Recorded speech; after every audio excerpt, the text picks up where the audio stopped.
Amis internautes de partout, nous sommes très contents d'être avec vous encore une fois pour étudier cette fois-ci une autre leçon. C'est la leçon 11, dont le titre est « Qu'y avait-il encore à faire que je n'ai pas fait ?»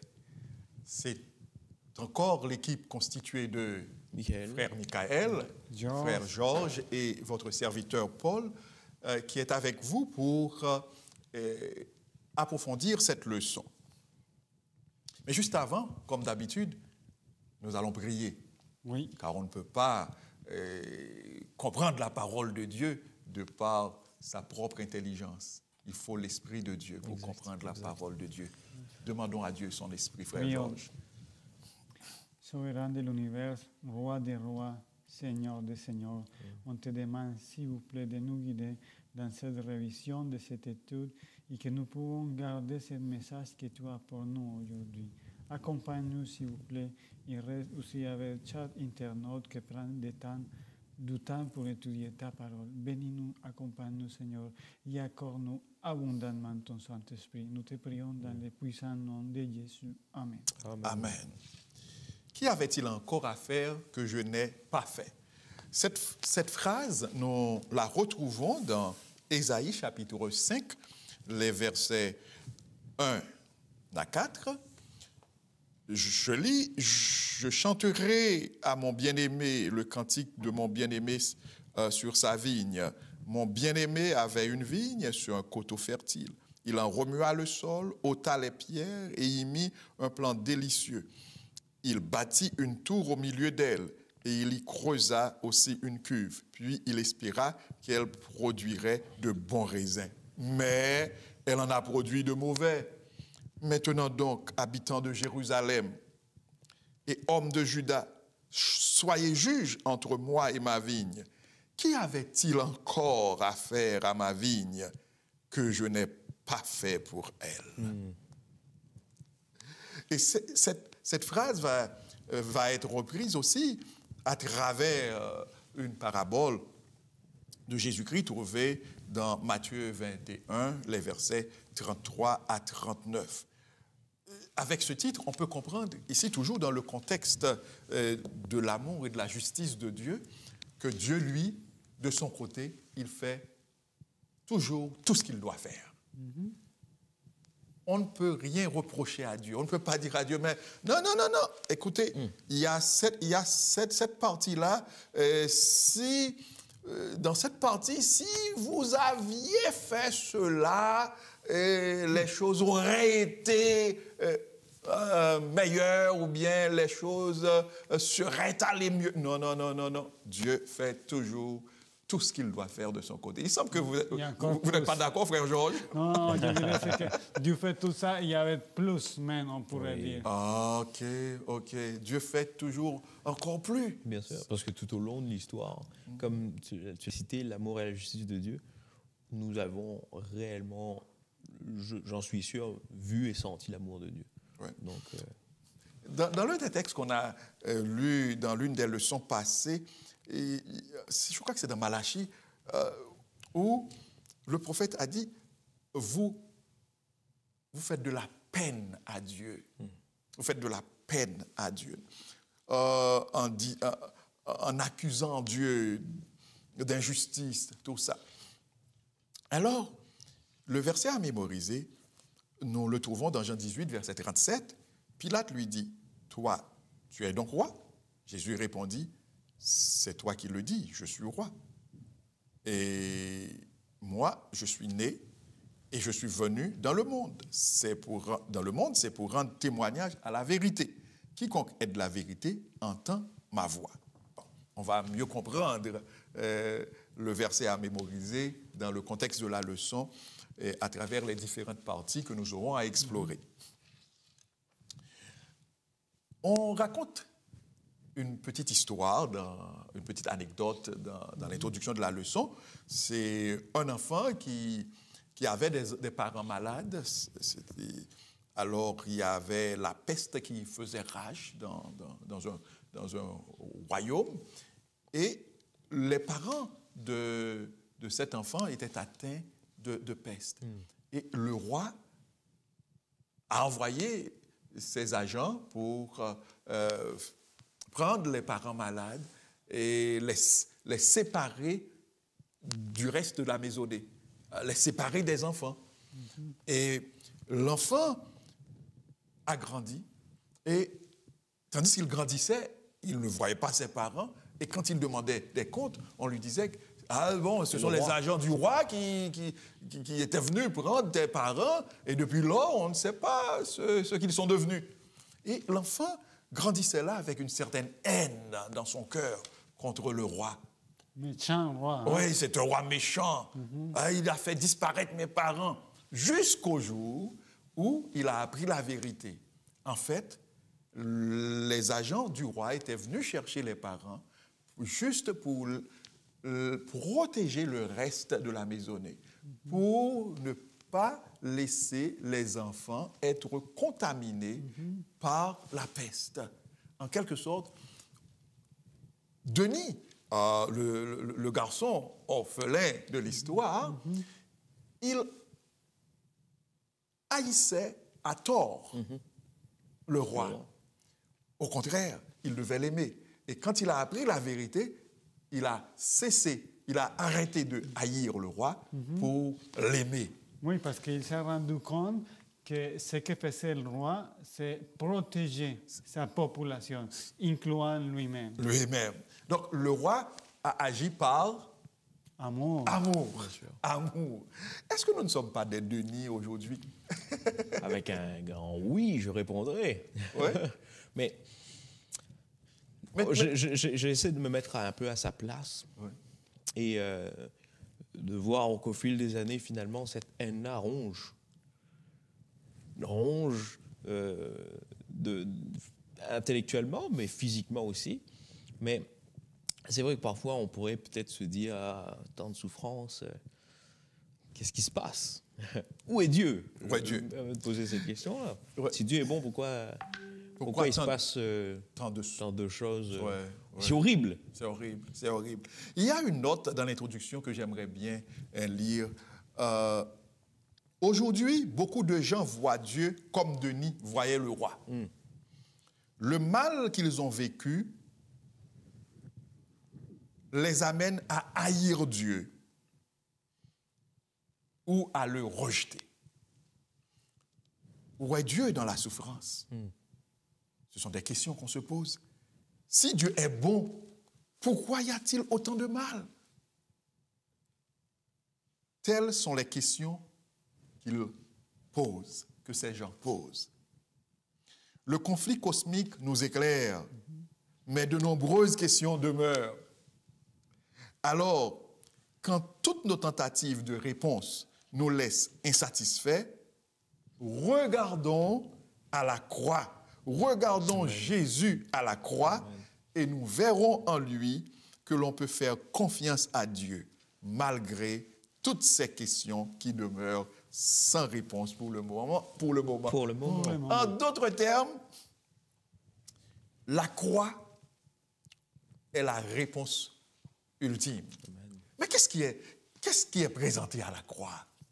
Un Jésus sauveur. Un Jésus sauveur, frère Georges? Oui, je dirais que on n'a pas assez de mots pour expliquer ce réellement qui était passé à la croix, parce que c'est le Dieu tout-puissant, le Créateur, c'est le Dieu qui est capable qui nous a donné la vie, qui est en train de mourir pour des gens qui se sont révoltés. C'est incroyable. Incroyable. Et on n'est pas en mesure maintenant de tout y comprendre, mais ce qu'on peut comprendre, c'est assez pour savoir que Dieu nous aime et qu'il a pris l'initiative de sa part avec un amour infini pour nous donner une deuxième chance. Frère Georges, vous avez utilisé deux mots, le verbe aimer et le nom amour. Et c'est Jean 3, verset 16 que nous pouvons citer ici. Dieu a tant aimé le monde qu'il a donné son Fils unique afin que quiconque croit en lui ne périsse point, mais qu'il ait la vie éternelle. Donc, la croix, je dirais, l'événement de la croix, c'est la manifestation de l'amour suprême de Dieu.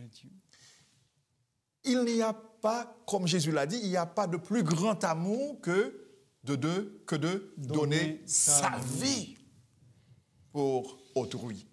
Donc, à la croix, Dieu a manifesté son amour au point le plus élevé pour l'humanité. Dans la partie du dimanche, Christ le vainqueur. Ici, on voit le soleil apparaître. Le titre me dit quelque chose, frère Michael, frère Georges. Christ le vainqueur. Cela veut dire que le mal ne l'emportera pas. Mais moi, je vois un pléonasme. Parce que Christ est déjà vainqueur. Alléluia. Enfin, il fait une exagération, mais dans le titre, dans le sens où Christ le vainqueur, lorsqu'on entend... Enfin, en tout cas, comment je conçois Christ, Christ est vainqueur. Ouais. Donc, il est le vainqueur des vainqueurs. Ouais. Le vainqueur des vainqueurs. Et parce que Jésus-Christ est le vainqueur des vainqueurs, nous pouvons comprendre que le mal sera un jour vaincu, Effacé. effacé, éradiqué. Nous pouvons vivre avec l'espérance, avec le plein espoir que l'auteur du mal sera aussi vaincu, détruit. Nous avons beaucoup de versets, beaucoup de textes bibliques devant nous. Nous pouvons lire, par exemple, Apocalypse 12, verset 9, qui nous présente l'adversaire comme celui qui trompe, celui qui... Et il fut précipité le grand dragon, le serpent ancien, appelé le diable et Satan, celui qui séduit toute la terre. Toute la terre, celui qui trompe, celui qui séduit et toute la terre. Ça, c'est l'adversaire. OK? Et si nous lisons dans Apocalypse 12, verset 10 aussi, frère Michael, j'entendis dans le ciel une voix forte qui disait « Maintenant le salut est arrivé, et la puissance, et le règne de notre Dieu, et l'autorité de son Christ. Car il a été précipité, l'accusateur de nos frères, celui qui les accusait devant notre Dieu jour et nuit. » Satan est aussi appelé accusateur des frères. Dans Jean 12, verset 31,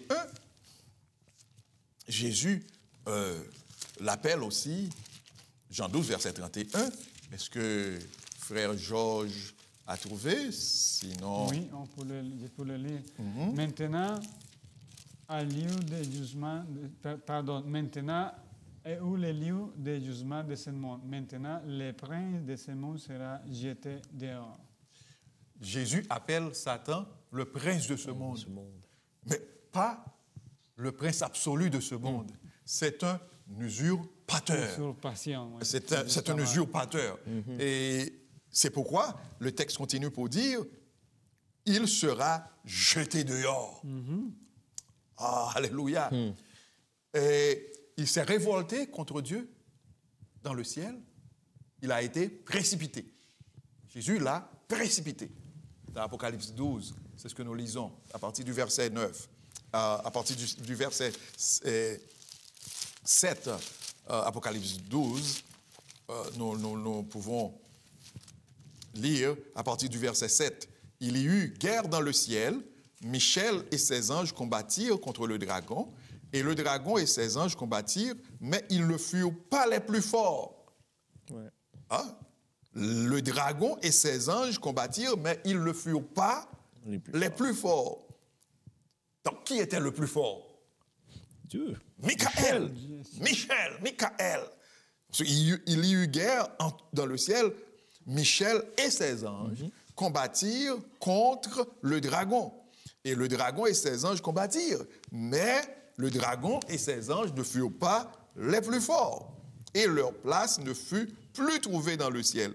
Il fut précipité, le grand dragon. Ouais. Jésus l'a précipité du ciel.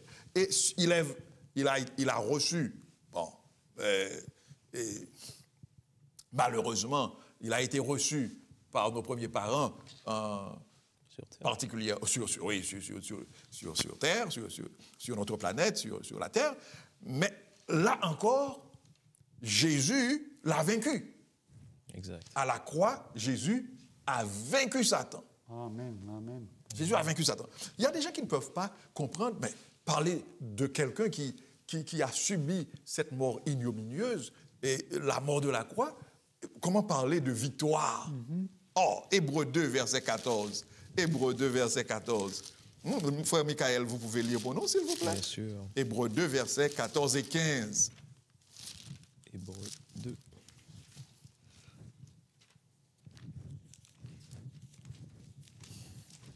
Hébreux 2, Versets 14 et 15. Ainsi donc, puisque les enfants participent au sang et à la chair, il y a également participé lui-même, afin que, par la mort, il anéantisse celui qui a la puissance de la mort, c'est-à-dire le diable, et qu'il délivra tous ceux qui, par la crainte de la mort, étaient toute leur vie retenus dans la servitude. Amen. Alléluia. Amen. Ici, nous lisons que voilà, Jésus, alors, ainsi donc, puisque les enfants participent au sang et à la chair, Jésus, a également participé au sang et à la chair. En d'autres termes, Jésus s'est incarné. Le Dieu qu'il je ne veux pas dire qu'il était, parce qu'il est Dieu. C'est fait. De son statut de Dieu, il s'est fait homme. Il s'est incarné. Il est devenu chair pour pouvoir mourir. Et le texte dit... Anéantir celui qui a la puissance. Exactement. Afin que par la mort, il anéantit, frère Georges. Par sa mort, Jésus a anéanti qui? Celui qui a la puissance de la mort, c'est-à-dire Satan. Le diable. le diable, Satan le diable. Oui. Et qu'est-ce qu'il a fait d'autre? Le texte dit, Délivré. il a fait tout ça pour nous délivrer, pour nous délivrer de l'emprise, de la domination de Satan et aussi de la mort éternelle. C'est extraordinaire. C'est merveilleux. Moi, quand je lis ce texte, je ne peux m'empêcher de me réjouir. Ah oui, il y a de l'espérance. Ah oui, parce que je sais que Satan est un ennemi vaincu. Ouais.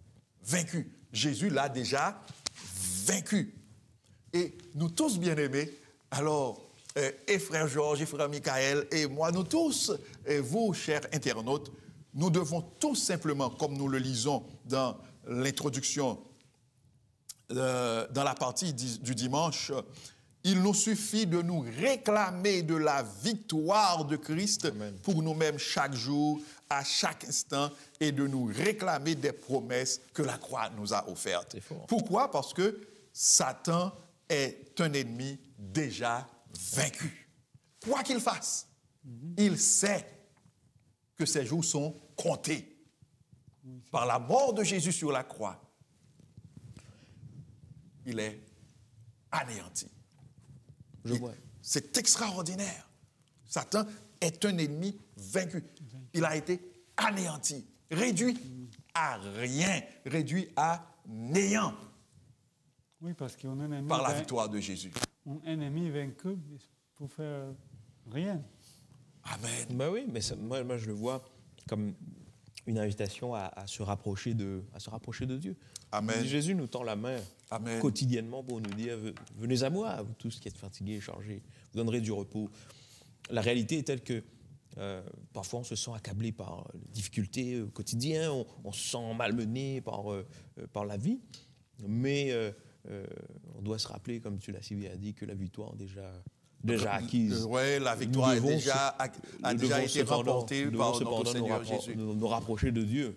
Amen. Pour participer à cette victoire, à soulever nous approprier cette victoire. Bien sûr. Nous approprier cette victoire. Donc, les malheurs, les souffrances et tout ce lot de mots qui nous font pleurer, qui nous accablent, et nous devons tout simplement nous rappeler que ces mots-là, ces malheurs, ils ne viennent pas de Dieu, non. Ils viennent de Satan. Et comme c'est ça, comme nous le dit la parole de Dieu dans Apocalypse 12, il est écrit au verset 12, c'est pourquoi réjouissez-vous cieux et vous qui habitez dans les cieux, malheur à la terre et à la mer, car le diable est descendu vers vous, animé d'une grande colère. sachant qu'il a peu de temps. Ça pourrait nous faire peur. Mais lorsqu'on sait que Dieu est tout-puissant, rien ne peut nous faire peur. Oui, oui. Donc les manifestations de la colère de Satan ne doivent pas nous ébranler. Nous impressionner, non. Non, nous ébranler, nous faire trembler, parce que en fait, c'est un ennemi déjà vaincu. Alors, confions-nous en Jésus. En tout temps, chaque jour. Réclamons-nous, comme dit l'auteur du questionnaire, de la victoire de Jésus et vivons avec l'espérance de la vie éternelle. Amen. Avec Jésus. Alors, Amen. Le juste est celui qui justifie, frère Georges. C'est la partie du lundi. Qu'est-ce que vous voulez nous dire sur oui, c'est très intéressant. Sur cette partie? C'est très intéressant savoir que c'est seulement Jésus qui peut nous justifier puis nous donner cette pardon. Je voulais lire Romains 5, 8, qui nous dit « Mais Dieu trouve... » Romains 5, verset 8? Oui. Romains 5, verset 8, 5, OK. Verset 8. « Mais Dieu trouve son amour vers nous en ce que lorsque nous étions encore des pécheurs, Christ est mort pour nous. » Amen. C'est vraiment une grâce que Dieu nous accorde. Amen. On connaît un petit peu le contexte. Dieu a donné sa vie pour nous sans la mériter, mais aussi, j'aime bien cette figure de savoir que c'est Jésus qui a pris nos douleurs, nos maladies, comme on l'a mentionné le prophète Ésaïe. Puis, je voulais aussi faire beaucoup d'emphase en savoir que Jésus a pris notre place. Mais aussi, une autre chose intéressante pour cette leçon, c'est une citation que j'ai bien aimée d'Ellen White. Je vais la lire pour vous. Ça dit « Après la mort de Jésus, Satan se vit démasqué. Amen. Son système de gouvernement était dévoilé aux yeux des anges qui n'ont pas péché et devant tout l'univers céleste. Il s'était fait connaître comme un meurtrier. En versant la sang du Fils de Dieu, il avait perdu la dernière sympathie d'être céleste. Amen. C'est une citation très importante parce que ce qui nous permet de voir ici, c'est que même après la chute de Satan, il y avait des gens qui disaient « ça peut être que lui a raison ». Ça peut être que ces arguments sont vrais, mais il y a quelque chose qui est caché derrière. Puis ça restait juste dans la pensée, mais quand la réalité est devenue, et Satan a tué l'innocent Jésus, parce que le bien-aimé du ciel, c'est Jésus. Puis les gens l'aimaient bien, mais ils ont vu aussi la haine de Satan, que ce que Jésus a fait, c'est guérir les malades. Si je... Oh non, excusez-moi. Terminez, excusez-moi. Oui. Jésus guérit les malades, aimait les gens. Il était rejeté, il priait. Sa vie était un exemple complète. Puis ça a été déjà étonnant pour l'univers, voir son Dieu tout-puissant, son général, devenir né comme un petit enfant, devenir un homme. Puis il n'a fait rien de mal. Il n'a même pas attaqué Satan dans le sens qu'il voulait comme pas le détruire.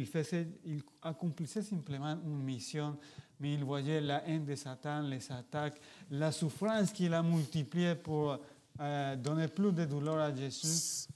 Oui, si je comprends bien, frère Georges, est-ce que vous voulez nous dire que avant la mort de Jésus, il y aurait des anges même du ciel qui avaient encore à l'esprit que peut-être que Lucifer pourrait avoir raison, c'est ça? Oui, c'est ça. C'est ça que la citation nous dit. Il y avait des gens qui gardaient encore, parce que ça n'était pas facile, cette situation de la guerre dans le ciel, comme on le lit dans l'Apocalypse. Si je comprends bien, ce que vous voulez nous faire comprendre, alors pas ce que vous voulez nous faire comprendre, ce que la parole de Dieu veut nous faire comprendre, mais c'est vous qui l'avez souligné pour nous quand même. Donc, et avec la mort de Jésus, et Satan a montré son vrai caractère. Oui. Et tout l'univers a vu qui il était ou qui il est. Et c'est ça.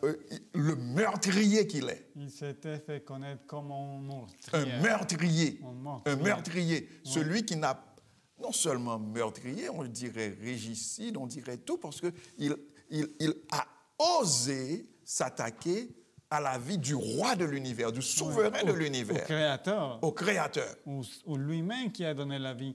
Parce que c'est impressionnant, parce que quand Jésus était sur terre, les possédés démoniaques, ils vont dire, on sait qui est tout. Dans Marc, dans l'évangile de Marc, on a... Fils de Dieu. Oui. On te connaît. Puis il avait quand même peur, il voulait déranger pour que Jésus ne puisse pas accomplir sa mission.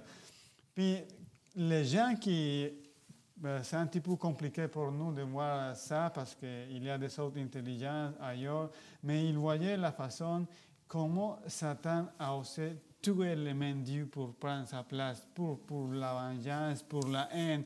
Puis ce qu'on peut être content, c'est qu'en voulant détruire Dieu, Satan s'est détruit lui-même. Amen. Parce que Dieu était innocent, puis Satan était coupable. Amen. Parce que Jésus n'a rien fait de mal, mais Satan, il a trompé, il a distorsionné les choses. Puis ce qu'on peut être complètement content, c'est que c'est lui qui nous justifie, c'est lui qui a eu la victoire et qui a remporté la victoire dans la croix.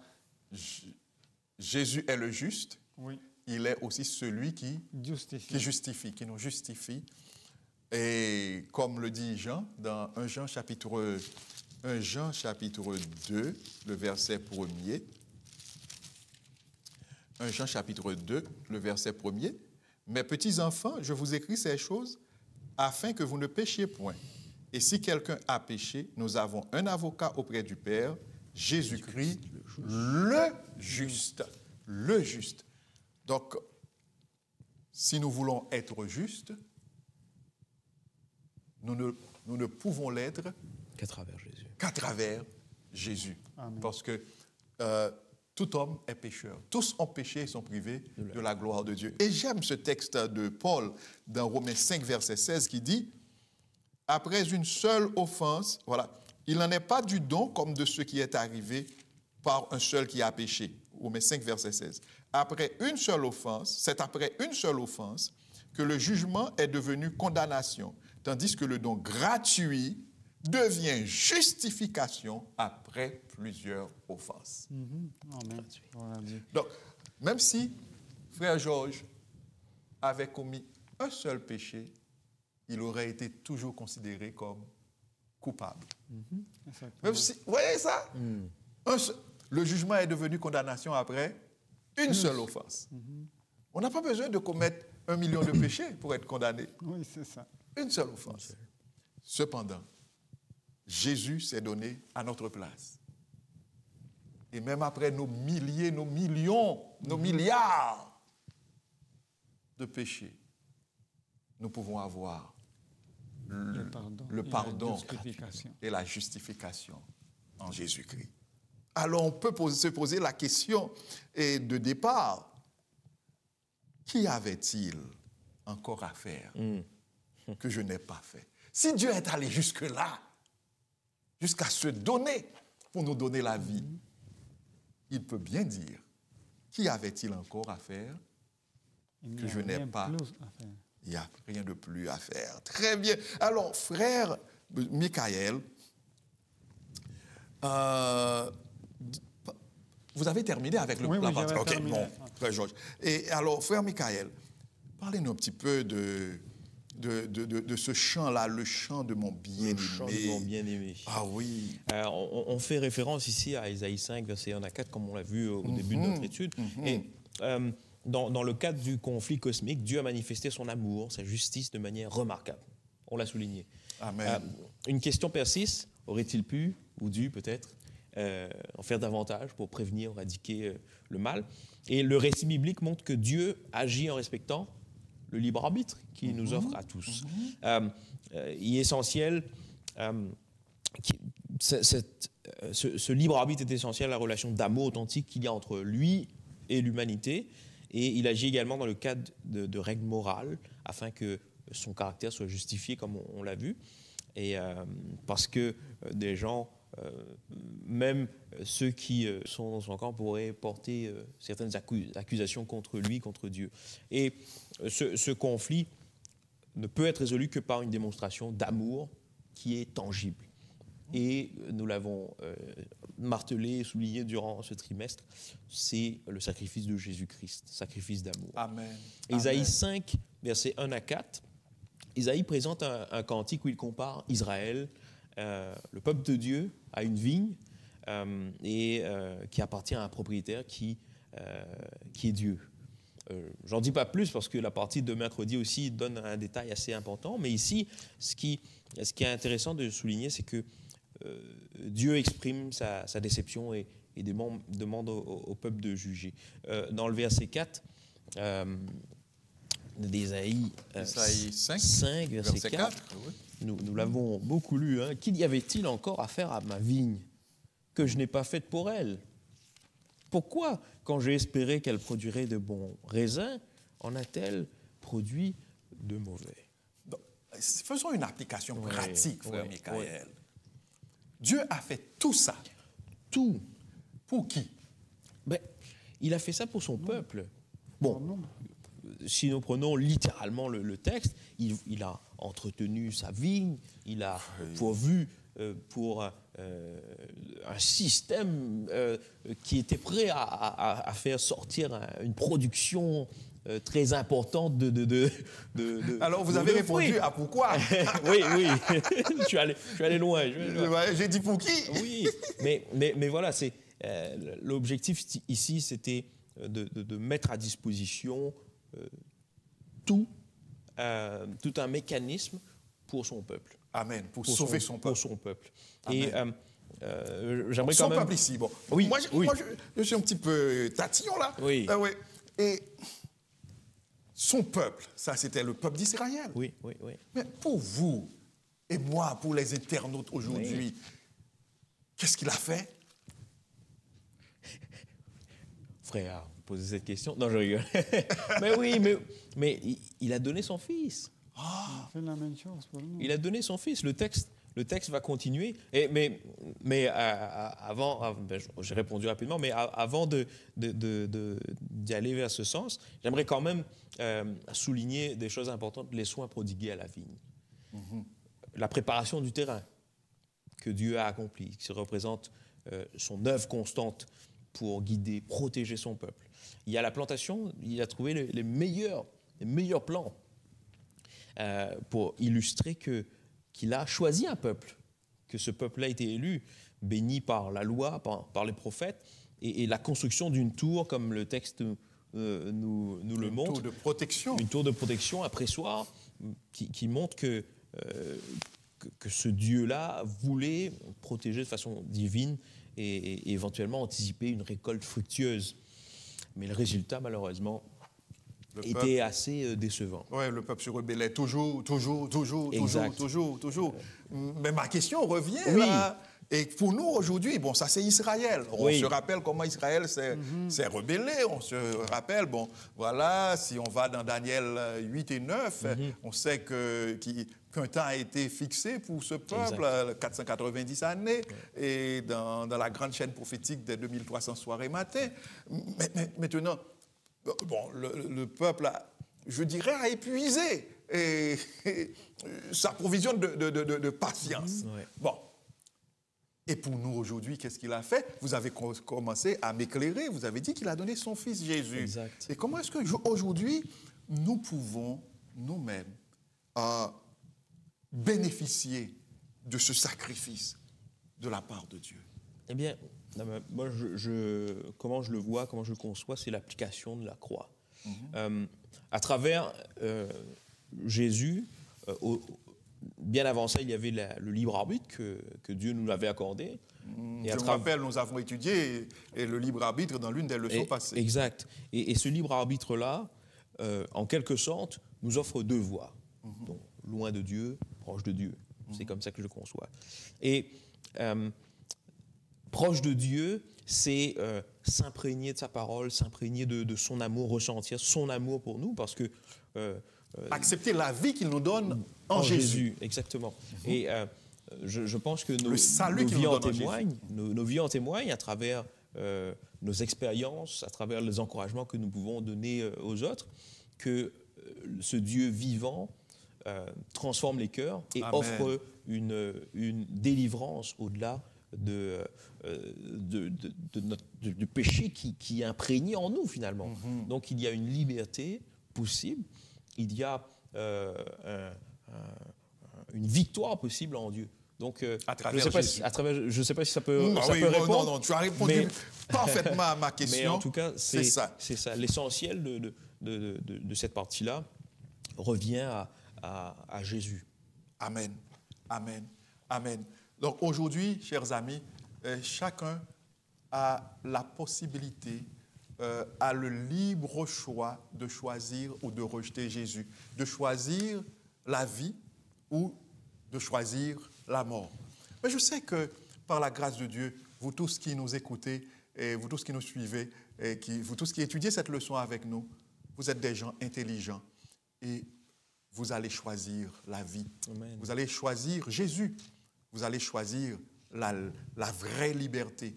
Jésus l'a dit dans Jean 8, il a dit, vous connaîtrez la vérité et la vérité vous rendra libre. La vérité vous affranchira.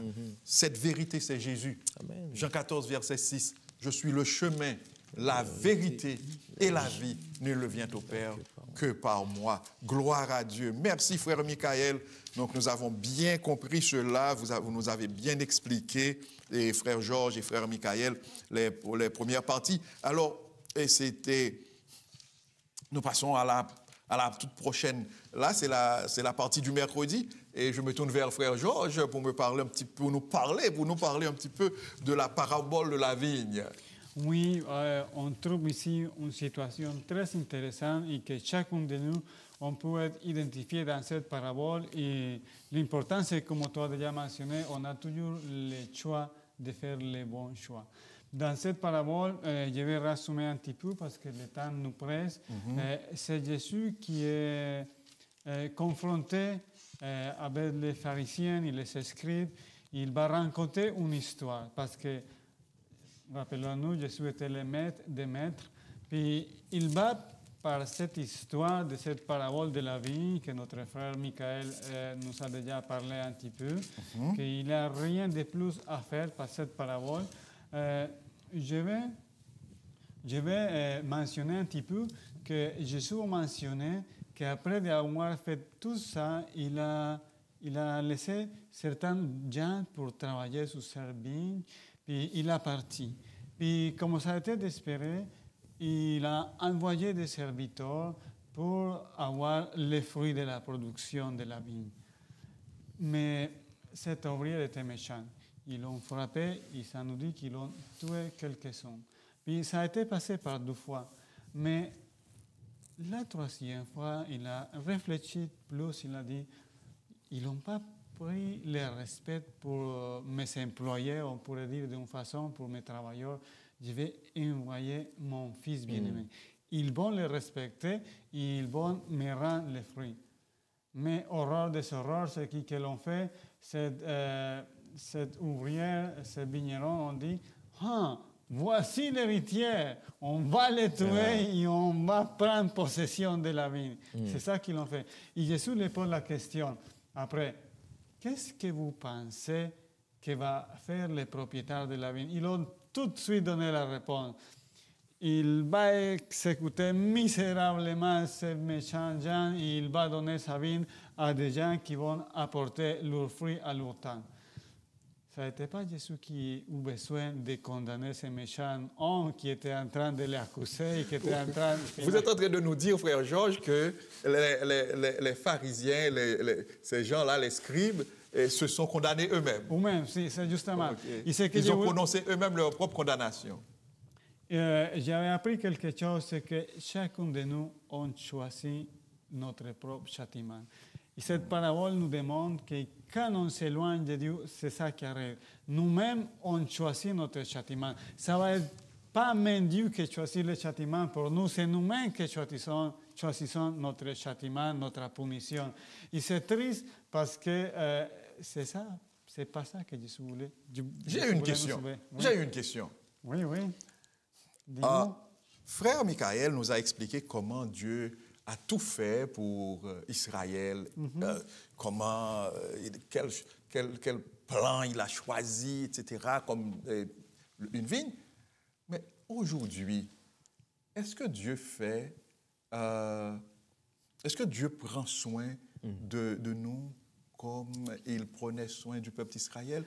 Est-ce que, en fait, aidez-nous à comprendre. De manière pratique, dites-nous ce que Dieu fait pour nous aujourd'hui, qui pourrait ressembler à ce que l'on vient de lire là dans Matthieu 21. Je pense qu'il y a beaucoup d'histoires qui pourraient nous aider à ça, mais malheureusement... 1, 2, 3 par exemple. 1, 2, 3. Mais je voulais juste vous rappeler ce verset d'Ésaïe 53, 4, quand nous dit « Cependant, c'est nos souffrances qu'il a portées. » On continue à voir que le sacrifice de Jésus, ce n'est pas fini, c'est arrêté là. Ça continue à travailler dans nous. Et ça nous dit, c'est de nos douleurs qu'il s'est chargé. Et nous l'avons considéré comme puni et frappé de Dieu et humilié. Ça veut dire que c'est Jésus qui a pris nos souffrances pour nous donner la paix. Et plus avant dans le chapitre, il va dire, parce que c'est ces douleurs qui nous donnent la paix, ça c'est ces maladies qui nous donnent la guérison. Amen. C'est pour dire, Jésus continue à travailler aujourd'hui pour chacun de nous. Ce sacrifice, c'est pour chacun de nous aussi. Mais aussi, il faut savoir qu'il y a des choix de chacun de nous à faire. Chacun de nous doit faire notre choix et notre décision pour Jésus. Il faut nous rappeler que cette parabole de la vigne nous va dire qu'il n'y a rien de plus à faire pour la salut de l'humanité. Il n'y a peu plus que Jésus peut faire dans notre faveur. C'est à nous de l'accepter ou de le rejeter. Accepter. Acceptons-nous ce message, cet appel d'amour au cœur que Dieu nous fait pour avoir la vie éternelle. Et merci, frère Georges.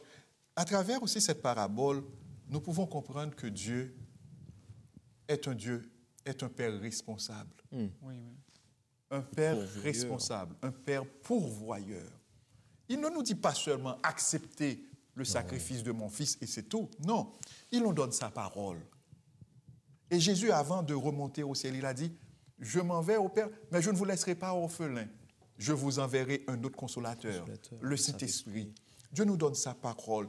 Il nous donne le Saint-Esprit. Et quand on lit dans l'Épître aux Hébreux, et Jésus est le souverain sacrificateur qui officie au ciel en notre faveur. Donc, Dieu continue de prendre soin de son peuple. Il ne nous laisse pas seuls dans ce grand conflit. Comme il le faisait pour Israël, il continue de le faire pour nous. Amen. Donc, ce qui veut dire personne n'aura à accuser Dieu de quoi que ce soit. Et c'est pourquoi, à la fin du grand conflit cosmique, tout l'univers pourra dire « Seigneur, tu es juste ».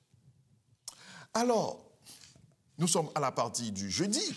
À la partie du jeudi, c'est frère Michael qui va nous faire un résumé de la partie du jeudi. Exact. La justification du nom de Dieu. Ici, la Bible met en lumière un aspect central parce qu'on nous propose quelques textes, notamment dans Romains chapitre 3, Ésaïe 5 que nous avons lu, met un aspect central sur le conflit cosmique parce que le caractère, la justification du nom de Dieu apparaît évidemment à travers le Père, à travers le Fils, à travers l'Esprit, l'action du plan de la rédemption. Et Dieu démontre son amour qui est parfait, sa justice, que nous l'avons dit et martelé, qui est incontestable. Amen. Et Dieu répond à toute accusation portée contre lui à travers son action d'amour. Et il invite aussi de simples créatures à juger son caractère dans Romains 3 et Ésaïe 5. Et nous voyons ici un certain paradoxe, mais quelque chose quand même d'intéressant, parce que Dieu, en disant ceci, nous pouvons voir et contempler finalement si nous avons des doutes, voir que ce Dieu-là, c'est un Dieu d'amour, c'est un Dieu juste. Et le reflet que nous aurons à aller lui demander, à aller lui questionner sur son caractère, nous nous verrons peut-être transformés. Donc, gloire à Dieu. Et finalement, Amen. lorsque la parole de Dieu fait parler le livre de Daniel, chapitre 7 et Apocalypse, chapitre 20, on nous parle de livres qui sont ouverts. Et ces livres-là nous montrent finalement que Dieu est parfaitement juste. Nous le saurons à la fin, mais la parole nous en parle. Et finalement, dans ce processus d'échange, d'interaction que Dieu veut avoir avec nous, nous voyons que ce Dieu d'amour, ce Dieu de l'univers est intelligent et que ses décisions sont fondées, évidemment, comme notre thème du trimestre nous disait, l'amour et la justice, sont bien présentes. Amen. Peut-être quelques mots avant de conclure cette partie. Pourquoi Dieu se soucie-t-il de justifier son nom? Eh bien, parce qu'il veut nous partager son amour. Amen. Il veut nous partager son amour divin. Dieu désire créer une relation authentique avec chacun de nous. Je pense à une citation d'Ellen White qui dit « Celui qui compte les cheveux de votre tête ne reste pas indifférent. Dieu prend un intérêt immédiat à intervenir dans notre vie comme s'il n'y avait qu'une seule âme. » Donc imaginez ce Dieu tout-puissant qui vient au secours, qui vient assister, qui vient nous démontrer son amour à chacun de nous. C'est quelque chose d'extraordinaire. Le deuxième élément, c'est reconnaître la sainteté de Dieu. Dieu justifie son nom parce qu'il est saint. Il ne peut pas tolérer le mal. Il ne peut pas tolérer l'injustice. Il doit purifier, il doit mettre à plat son existence et son nom au grand jour. Et troisième élément, c'est un modèle. C'est un modèle à travers Jésus, modèle de justice, modèle d'amour, parce que nous avons besoin de modèles pour pouvoir évoluer, pour pouvoir être transformés. Donc ce Dieu-là met tout en œuvre pour que nous puissions nous rapprocher de lui. Et ça nous ramène encore une fois à la croix de Jésus. À la croix de Jésus. C'est un exemple parfait. Donc, alors, voilà en quelques mots. Vous avez dit quelque chose, frère Michael, de très important. Vous avez dit que Dieu a choisi de justifier son caractère. Mais pas avec des discours. Non, avec l'action. Par des véritable actions, et concrète. Et je dirais par cette action extraordinaire, le sacrifice de Jésus. Absolument. Le sacrifice de la croix. Et c'est extrêmement important. Et quand on dit Dieu justifie son caractère, c'est-à-dire il montre qui il est. Il montre qu'il est le Dieu d'amour. Il montre qu'il est le Dieu essentiellement amour, contrairement aux accusations de l'adversaire, frère Georges. Contrairement aux accusations de Satan, alors Satan qui veut toujours faire passer Dieu pour un Dieu injuste, un Dieu méchant, un Dieu impitoyable, un Dieu... Voilà. Mais Dieu, il n'a rien répondu. Il n'a pas parlé, ce n'est pas par des paroles, par des discours, mais c'est par l'action. Exact. Il est venu lui-même, à travers Jésus, se donner pour racheter l'humanité. Voilà, c'est extraordinaire. C'est extraordinaire.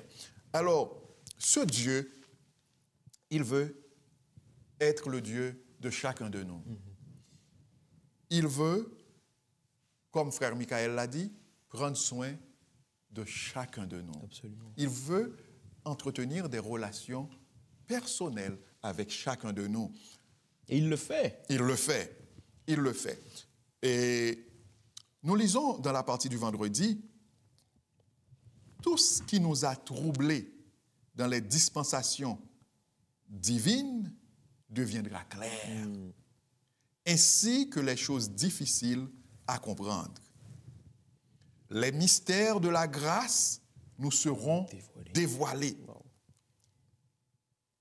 Où nos esprits bornés ne voyaient que confusion, nous découvrirons une harmonie merveilleuse. Amen. Nous reconnaîtrons alors que c'est l'amour infini qui a ordonné les péripéties les plus pénibles de notre existence. Lorsque nous nous rendrons compte de la tendre sollicitude de celui qui fait tout concourir à notre bien, nous nous réjouirons d'une joie ineffable et glorieuse. Amen, frère Georges. Amen. Bien sûr, bien Nous sûr. avons Gloire à Dieu. lu dans Témoignages pour l'Église, volume 3, chapitre L'effort récompensé. Qu'y avait-il à faire que je n'ai Parfait. pas fait? Qu'y avait-il encore à faire que je n'ai pas fait? Donc, Jésus, le roi des rois, le Seigneur des seigneurs, il a tout fait. Lui, le vainqueur des vainqueurs, il a tout fait pour sauver l'humanité, pour vous sauver, pour me sauver, pour nous sauver, pour nous sauver. Nous n'avons qu'à utiliser notre libre arbitre pour faire le Bon choix. bon choix, choisir cette vie éternelle que Dieu nous donne à travers Jésus. Frère Georges, merci Oui. infiniment pour toutes vos interventions, vos belles interventions. Merci infiniment, frère Michael, pour toutes vos belles interventions. Et les internautes vous remercient. Pour la gloire de Dieu. Gloire à Dieu. Et alors, nous allons terminer par la prière. Oui, ça va être notre frère Michael. Frère qui va nous Michael, aider à parfait. la prière, Et oui. prions ensemble. Seigneur, nous voulons te remercier pour la croix. Nous voulons te remercier pour la rédemption. À travers l'action, tes actions aimantes, Seigneur, nous reconnaissons ta grandeur, nous reconnaissons que tu veux notre bien, nous reconnaissons ta justice. Et c'est à travers cette démonstration, ces démonstrations, Seigneur, que nous voulons te donner notre cœur, Seigneur. Amen. Nous voulons confier notre vie entière. Nous voulons confier nos projets. Nous voulons également te confier notre quotidien, Seigneur, nos difficultés, nos joies. Nous voulons aussi t'attribuer toutes nos victoires, Seigneur, parce que Amen. c'est à toi que revient toutes ces choses. Père, merci infiniment de ce cheminement. Merci de nous accompagner, même si le chemin paraît parfois difficile, mais nous savons que tu éclaires nos pas à travers Jésus et nous voulons continuer ce chemin avec toi et avec ton Fils Jésus qui est mort et qui vit pour nous. Et c'est en son nom que nous t'adressons cette prière et pour ta gloire. Amen. Amen. Amen. Au nom de Jésus, le vainqueur des vainqueurs, Exact. nous disons à bientôt à nos chers À bientôt. internautes. À bientôt, frère Michael. À bientôt. À bientôt, frère Georges. À bientôt.